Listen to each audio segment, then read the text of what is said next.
coffee. And of course, I watch the woods. They're always closer than you think. Someone lets out a whoop.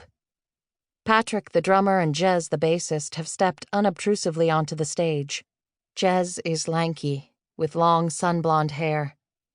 Patrick has a buzz cut and burly shoulders and arms. Jez looks like a surfer who got lost here in northern Minnesota.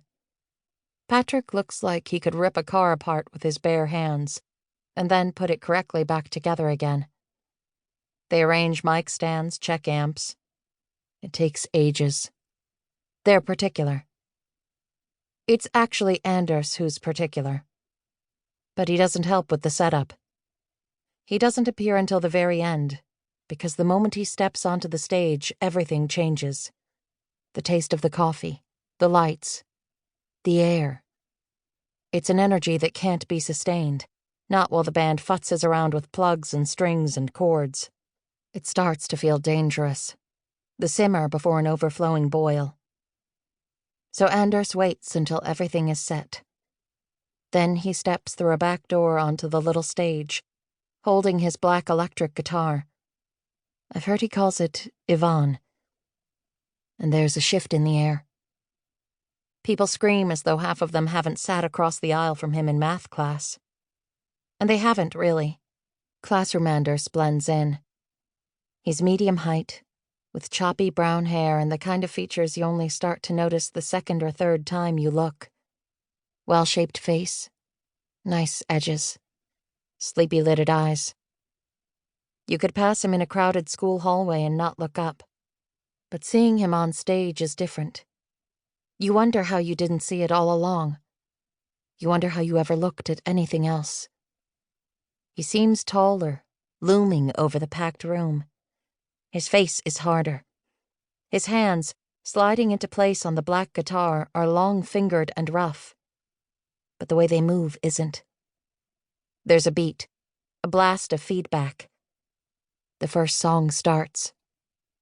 It's Dead Girl. I recognize it immediately. I know all the songs by heart. Even the new ones, the ones they've only played in public once or twice. The ones they've never played in public at all. Patrick hunches behind the drums, his arms a muscular blur.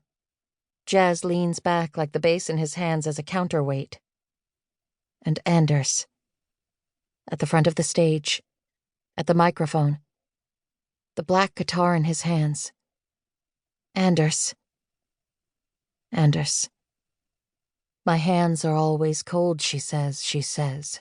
I forgot my coat, she says, she says. Would you walk me home?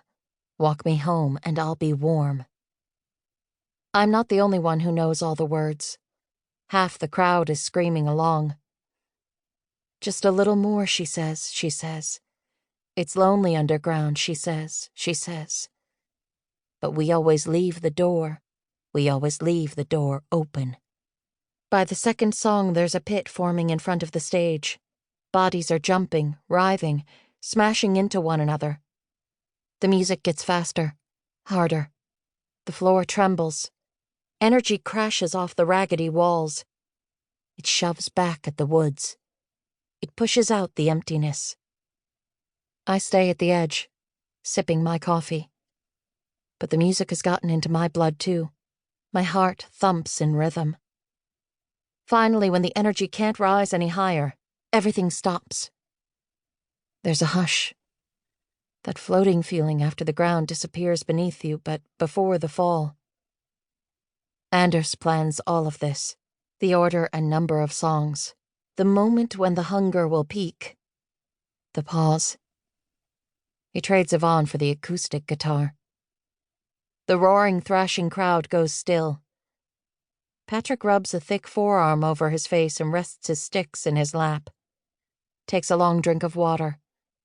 Jez backs toward the wall where the shadows erase him. The song starts with a few instrumental lines. A melody moves up and down the lower strings. The room has been sealed in glass. No one moves, or everything will shatter. Anderss starts to sing. For most songs he uses a growl, a mix of low tones and monster rap.